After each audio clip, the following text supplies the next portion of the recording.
जाऊँ त आज त म छिटो निस्केँ आज 5:30 आएर नारायण चौक यो चाहिँ मेरो बासी भ्लग हो डे 3 को होइन अनि अस्तिको हप्तामा म 4 दिन मात्र गएँ 3 दिन म अल्छी भएर म सुतेँ सो यो दिन पनि म नारायण चौर गएको थिएँ कुदी रमाइलो हुन्छ बिहान जान चाहिँ बिहान उठ्न चाहिँ एकदम जागर चलाउनु पर्छ रहेछ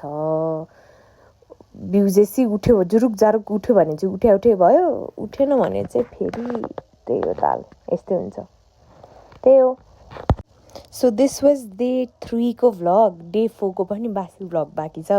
मलाई भोइस ओभर गर्न नि अल्छी लाग्यो त्यो बेलामा बोल्दाखेरि मेरो माइक छैन नि त मसँग बिचरा पोर मी मसँग माइक छैन अनि त्यहाँको त्यो आवाज एकदम भ्यार आउँछ कि त्यो हेडफोनमा कनेक्ट भएको भएर त्यही भएर अनि यो चाहिँ हो नारायण चौर म त्यहाँ कता चाहिँ फोन हटाएर फिट चेक गरौँ भनेर खोज्दै थिएँ अनि मैले एउटा ठाउँ चाहिँ भेटेँ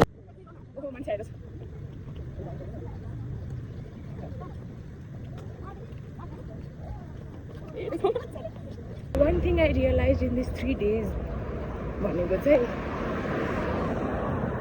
बिहान यसरी कुद्न निस्क्यो भने I can go anywhere के लाइक यतै जान्छु भन्ने नै सोच्नु पर्दैन रहेछ कि बिहान उठ्यो ल टक्क निस्क्यो ल आज कहाँ जाने जहाँ मलाई त्यही जाने त्यही भएर म यहाँ कहाँ आइपुगेँ भन्दाखेरि के भन्छ यो ठाउँलाई के गणेशस्थान पो भन्छ हौ के कुन चाहिँ गणेशस्थान हो कमलादी होइन हो कि क्या यताबाट म तुरिएले खाउन हान्न पनि सक्छु नान्न पनि सक्छु होइन जतिक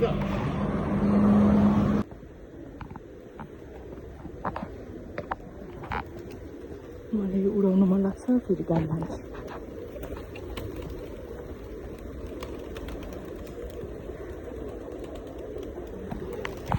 देखियो मैले भनेको थिएँ नि म गइनँ टुरिए